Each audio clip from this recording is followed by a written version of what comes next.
ये खबर केआर मंगलम यूनिवर्सिटी द्वारा प्रस्तुत की गई है। क्या दुनिया के सबसे ताकतवर देश अमेरिका पर से उसके साथियों का भरोसा उठ गया है? सऊदी अरब, तुर्की और पाकिस्तान के बीच हुए नए समझौते के क्या मायने हैं? क्या ये नया डिफेंस पैक्ट अमेरिकी सुरक्षा क्षेत्र की पूरी तरह जगह ले पाएगा? अमेरिकी राष्ट्रपति डोनाल्ड ट्रंप ने इस नए समझौते पर आखिरकार क्या कहा है? नमस्कार, मेरा नाम है अंशुल शर्मा और आप देख रहे हैं दैनिक जागरण।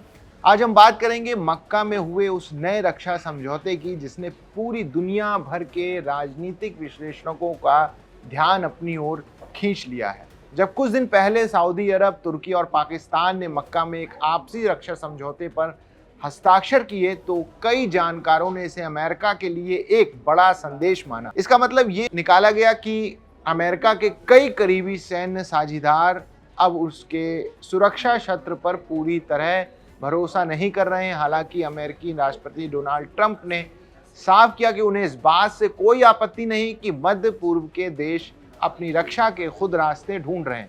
ट्रंप ने सोशल मीडिया पर लिखा है कि ये देखकर बहुत खुशी हुई कि इन तीनों देशों ने मक्का संयुक्त रक्षा समझौते पर हस्ताक्षर किए हैं।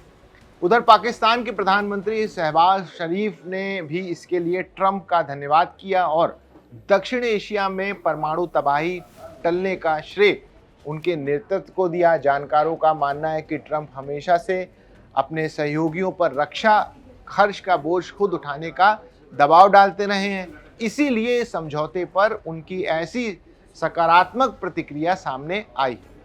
जानकारों का कहना है कि ट्रंप के इस रुख का समय अचानक नहीं आया है। अमेरिकी राष्ट्रपति पिछले काफी समय से सहयोगियों पर यह दबाव बना रहे हैं कि वे अपनी रक्षा के लिए खुद ज्यादा जिम्मेदारी उठाएं। नाटो शिखर सम्मेलन में भी रक्षा खर्च का लक्ष्य बढ़ाने पर जोर दिया गया था। इसके अलावा ट्रंप ने दक्षिण कोरिया के साथ सैन्य अभ्यास कम करने की भी बात कही है। जानकारों के मुताबिक खाड़ी देशों ने हालिया घटनाओं के बाद ये महसूस किया कि उन्हें अमेरिका पर पूरी तरह निर्भर रहने के बजाय अपनी ताकत खुद बढ़ानी होगी। अंकारा और रियाद के जानकारों का मानना है कि इन देशों को यह डर है कि अमेरिका ज़रूरत पड़ने पर उनकी रक्षा करने में पूरी तरह खरा नहीं उतरा है। यही वजह है कि तुर्की, सऊदी अरब और पाकिस्तान ने मिलकर एक सुरक्षा दायरा तैयार किया है ताकि वे खुद को ज़्यादा सुरक्षित महसूस कर सकें। हालांकि कुछ जानकारों का ये भी मानना है कि इस समझौते का मकसद अमेरिका के पूरी तरह पीछे हटने का नतीजा नहीं है, बल्कि देश अपने स्तर पर सुरक्षा विकल्प तलाश रहे हैं ताकि वे किसी एक देश पर पूरी तरह निर्भर ना रहे। इस मक्का समझौते में ये नियम रखा गया है कि यदि इन तीनों देशों में से किसी एक पर भी हमला होता है तो उसे तीनों पर हमला माना जाएगा।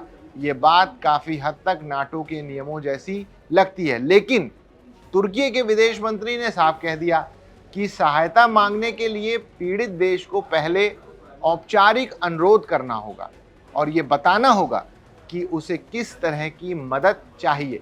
जानकारों का कहना है कि समझौते में हर देश को ये तय करने की पूरी आज़ादी होगी कि उसे कब और किस तरह की सैन्य मदद लेनी है।